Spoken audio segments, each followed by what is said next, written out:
What's the creepiest encounter you've had with a complete stranger that still gives you chills? I worked at an adult video and toy store when I was 24, just on weekends to help me pay for my tools for another job I was starting. I usually worked the 3 p.m. to 11 p.m. shift because our store didn't stay open all night due to frequent robberies. Sometimes I worked the 11 p.m. to 7 a.m. shift at other stores when they needed help. I have lots of creepy stories from those days, but one in particular always stuck with me. During a 3 to 11 shift, an older couple, in their 60s maybe, came into the store to rent some videos for their weekend getaway at their lake house. The wife kept making comments, loud enough for me to hear, that I was cute and it would be fun if I joined them. I said nothing. When they got to the register, she made a joke that they should kidnap me and take me on a lake vacation with them. Our store was both video and audio recorded, so I didn't want to say what I was actually thinking and get myself fired, so I laughed it off. They paid for their rentals but didn't leave. They hung around the counter for a while, trying to chat me up, and then they started with the kidnapping jokes again. By that point, there was enough audio recording, and with them hanging around without buying anything further, I felt my boss would understand if I asked them to leave. I did so as kindly as I could, saying I was going to have to ask them to leave as we aren't allowed to chit-chat much, as other customers prefer privacy while shopping, and I would have to begin my closing up procedures soon. This was around 9 p.m. I still had a lot to do before closing, like video inventory, cleaning, and cashing out. They laughed and said that was okay, and went out the door. I finished my shift, and at 11 p.m., I was leaving the store and went outside to lock up. They were still there, sitting in their truck with it running. The woman started waving at me and tried to wave me over. I didn't move, so she rolled the window down and asked me if I wanted to come with them for the weekend. I said no, and they pulled up closer to the store. I got freaked out and called a cab instead of walking. They followed my cab, so I had the driver go to the nearby police station, and that's when they finally drove away.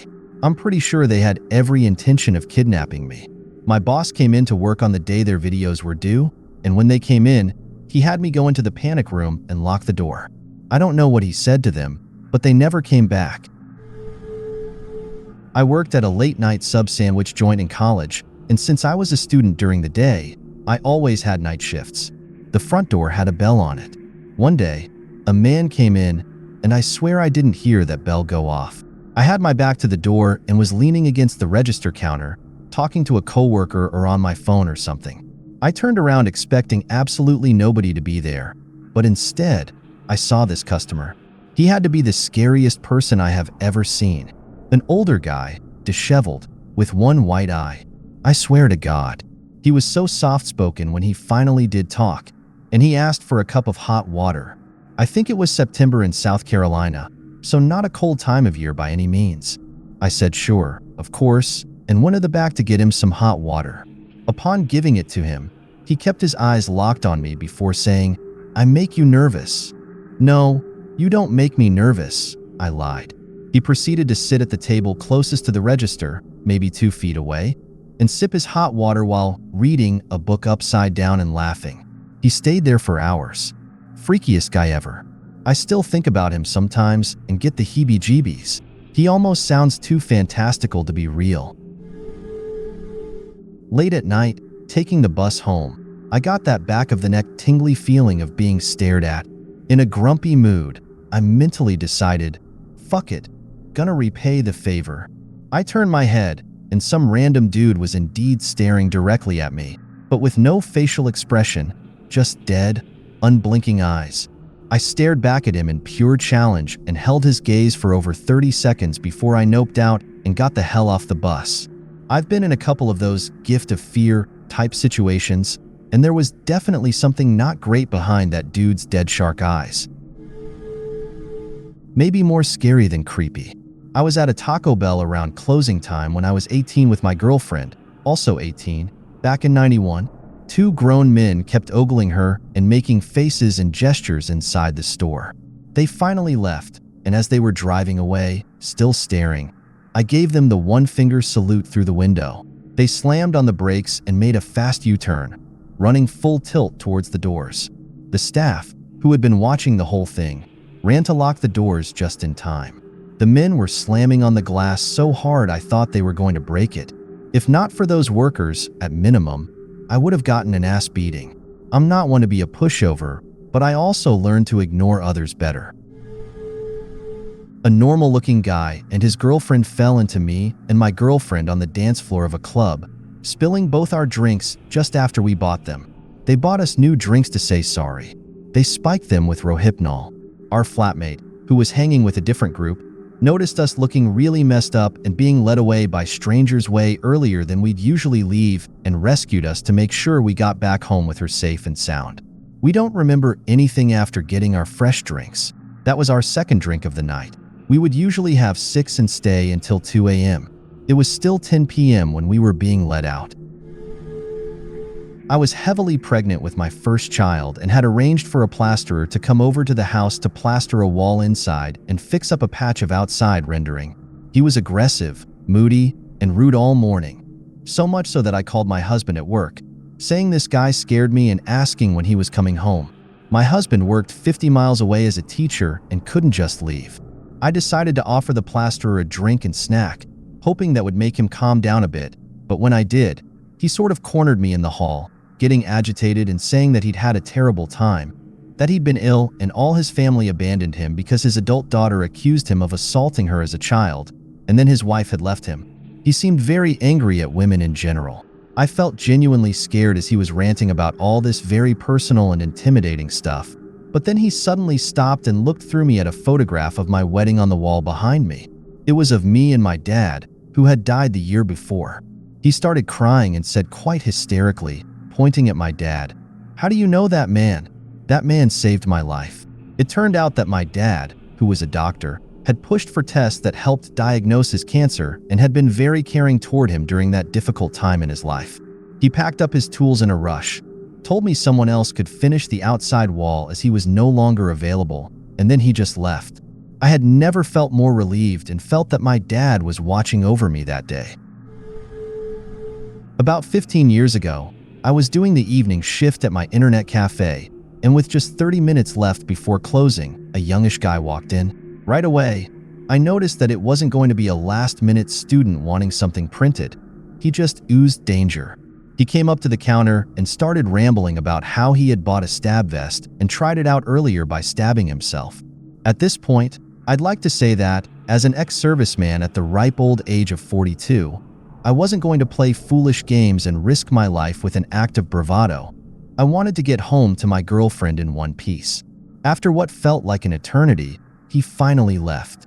I called the police, and it took them 30 minutes to find and arrest him. They contacted me and told me that he had been released from prison a few days before and couldn't handle life outside. He wanted to go back after killing someone. That someone would have been me. I was in the Army for 12 years, and that was the only time I felt I had no control over what was happening. My young daughter was at soccer practice. A middle-aged man with a dog was on the other side of the fence, just staring at them in a creepy way. I finally said, "Are you worried about bringing your dog in here with the kids playing soccer or something?" He didn't acknowledge me but crossed the street and continued to watch them. After a while, I couldn't take it anymore and yelled at him, "Are you looking for someone or something?" He muttered something under his breath and walked away. My mom instincts were going off like crazy. When we got home, I looked up that neighborhood on the Megan's Law website. Sure enough, he was a registered sex offender who did 20 years in prison for some truly disgusting things. Trust your instincts, people.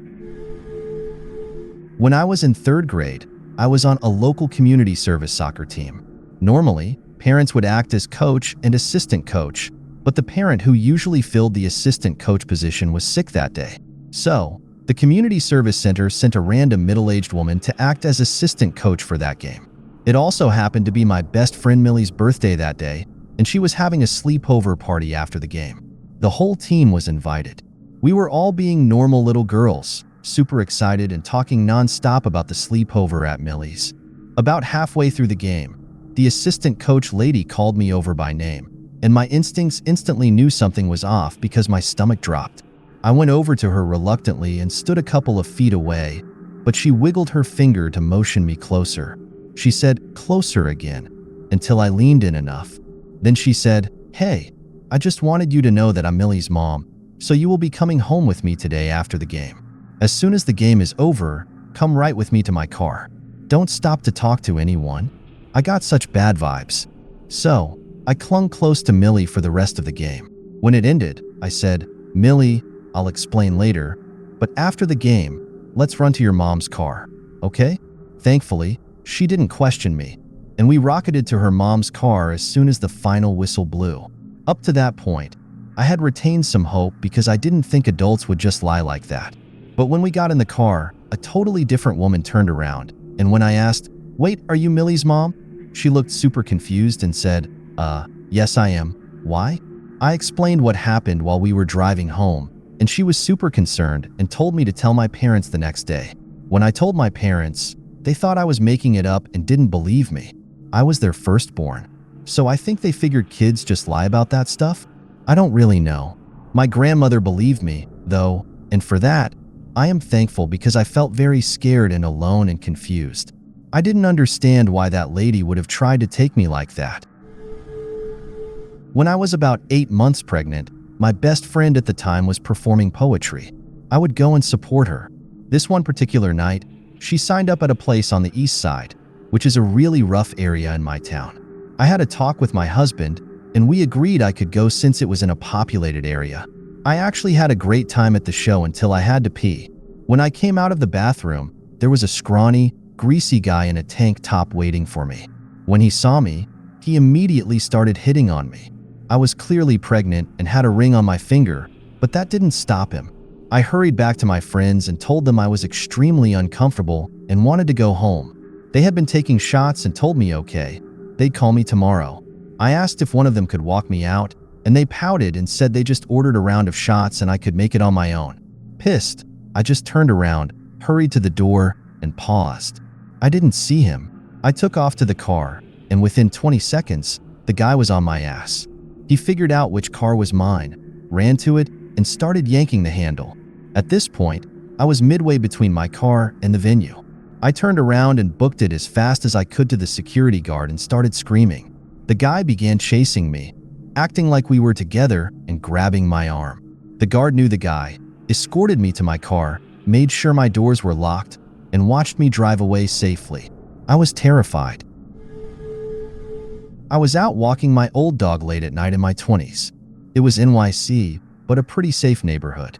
The thing you need to know is that this was the sweetest and mellowest dog of all time. I used to joke about how she was the world's worst guard dog despite being about 80 pounds. Workers would come into the apartment, she would sleep through it, and if she woke up, she would just lick them a few times and go back to sleep. I never once heard her bark or growl at anything or anyone, ever. Chillest animal of all time. She was probably about 10 at this point. Well, this one night I was walking her, and a guy was walking towards us down the block. Normal-looking guy, well-dressed, in his 30s, nothing outwardly suspicious about him. But my dog's hackles went up, she growled deep in her throat, and positioned herself like she was ready to go at him. You better believe I got us across the street and out of there in a hurry. Maybe there's some other explanation, but I still think about it sometimes. She never did anything else like that before or after. She had a good, long life and passed away at 14. I used to always shop at this one Target years ago, and I started to notice a man who seemed to always be in the store, in the same aisles as me every single time. Then I started to see him at other places I would be at. The last trip to Target, I was in the CD section, and he came up next to me, talking about CDs. Something in my gut told me to get as far away from him as possible. I left my cart and quickly left the store. As I fumbled around for my keys, yes, I should have had them out beforehand, someone grabbed me from behind and started to drag me across the parking lot. There were 2 guys in the parking lot at the very front by the store who saw this and started yelling, screaming, and running towards us. The man dropped me, got in his car, and took off. One of the men got the license plate number, and what the police discovered in his car and home still sends me into a panic attack to this day. He had essentially a kid in his car with rope, duct tape, etc., and in his home, he had hundreds of my pictures hung up on his walls with a cage set up in his basement they suspected was for me. The creepiest part is that he had a picture of me and my mom from one of those Sears portrait studios from when I was about 5 years old, with a note to him on the back of the picture for me. Apparently, we lived in the same apartment complex for a short period together, and I was a childhood friend. I don't remember him. We moved around a lot.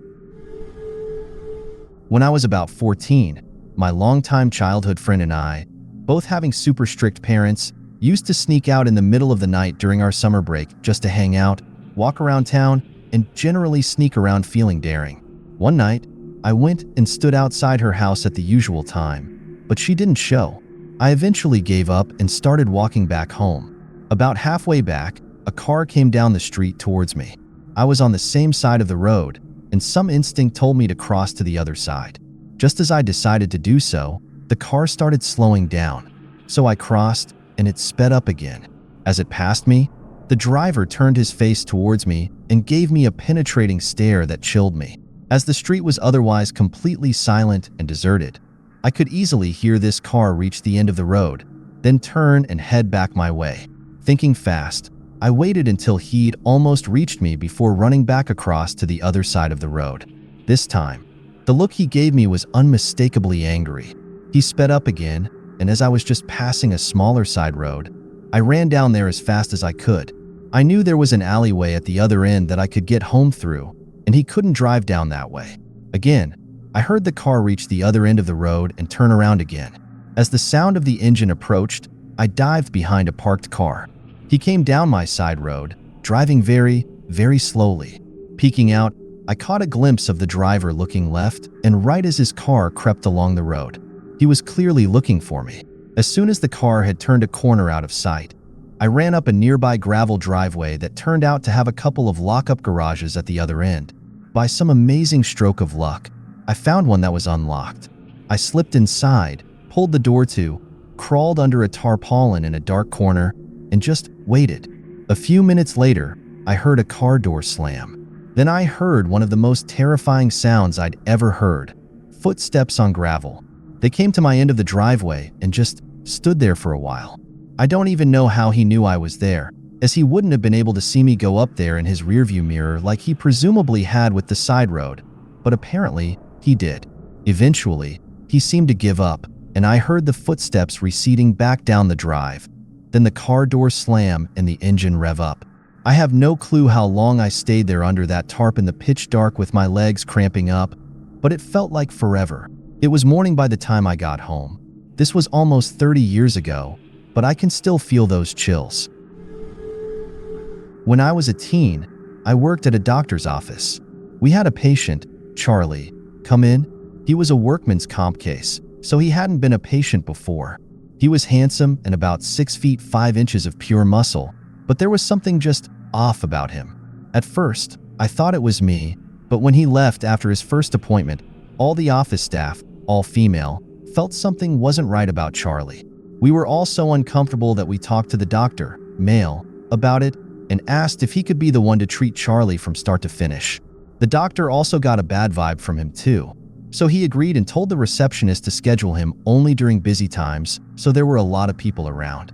Charlie came in for his treatments over the course of 3 months, and other than him just being kind of a strange guy, nothing really happened. He finished his treatments. His lawyer sent some requests for paperwork for WC when he was done, and we all thought that was that. About 2 years later, I was reading the paper, and Charlie was arrested for violently raping a woman and nearly killing her in the process. I know it was him because he had an extremely unusual last name, and the ages matched up. He was eventually convicted and went to jail, though I don't know for how long. That was my affirmation that, as a woman, I should always trust my gut. I was pregnant with my first child in 2001. Right before my due date, I was obviously really pregnant. I was shopping in Walmart, and I started to notice this woman on every aisle I went on. I would guess she was in her mid-30s. When I went to the baby section to look at clothes, she started asking me questions. At first, they were common, like about the gender. Then the questions started getting strange. Was I married? Did we have a house or an apartment? She commented on my accent and was curious if we had anyone in the area. I am from Michigan and was stationed in Florida, visiting for the birth. Just kind of odd. I was young, 20, but I was married and my husband and I were both active duty, living off base in a rental house. I just told her yes, we were excited and to have a good rest of her day. She then started actually following me, telling me her husband was outside the store and they could help me take my groceries to my house. That's when I got really nervous. I told her I was fine, thanks, that my husband was home and could help me. She then told me they had a big truck and that she would buy me a large baby item. I politely declined, and she became so insistent, becoming aggressive. She then offered to buy my husband a grill since we didn't need any baby things. I was getting panicky at this point because I knew this lady was not right. I want to check out, and so did she. She got out before me, and I watched her race walk out of the store, and sure enough, she and her husband were pulled along the curb at the front near the pop machines. They were in a beat-up old yellow box truck. Her husband rolled down the window and said, "We'd be happy to help you with that." I again declined and went to my car. I loaded up and watched for a minute. They didn't move, just watched me. As soon as I pulled out, they did too. I hauled us out of there, and they were only behind me for a minute or two. I still drove around crying for about 30 minutes, making sure they were gone before I had to pee and needed to go home. I'm now 44, and that is the first and one of just a few times that I have felt that level of fear in my life. I was about 10 when my family was staying at a cabin in the mountains in the winter. It was a snowy night, and my parents and aunt/uncle had all gone to their bedrooms to sleep. My siblings, cousins, and I were all sleeping in the living room. At some point, I was awakened by a chilly draft. When I opened my eyes, I saw the front door was slightly cracked, and there was a man making eye contact with me. In the middle of the night, in the freezing cold, on the deck of a cabin that was way up the mountain, far removed from town, I screamed for my dad. The man disappeared into the darkness. My dad quickly came to the living room and turned on the porch lights. The man was just standing in the driveway, silently looking back at us. He claimed he was just looking for a drink of water. When I was in college in rural Kentucky, I ended up stranded one weekend in Lexington. My sister had dropped me off at the Greyhound station before heading to the airport. She'd been visiting me from out of state, and I was going to catch the bus back to my small college town. The only problem was that it was Sunday, and the regular bus didn't run that afternoon. This was before smartphones were ubiquitous, so I couldn't look it up in advance. I walked across the street to the Walmart with my duffel bag and sat in the entryway area, calling different friends trying to find a ride home, all the while feeling near tears, stressed, tired, and just wanting to get home. Then a man who was exiting the store stopped and stared at me for a few seconds. He was in his mid-50s, with gray hair and a trucker cap. He said, "Do you need a ride?" I have never had this experience before or after, but I felt like I had a split-second psychic intuition, and I knew that if I went with that man, I would end up dead. I just instantly felt it in my bones, like I could see the future. It was terrifying. I said no, and he tried several more times, but finally left. Thankfully, a friend of a friend finally gave me a ride, still during daylight hours, and I made it home safely.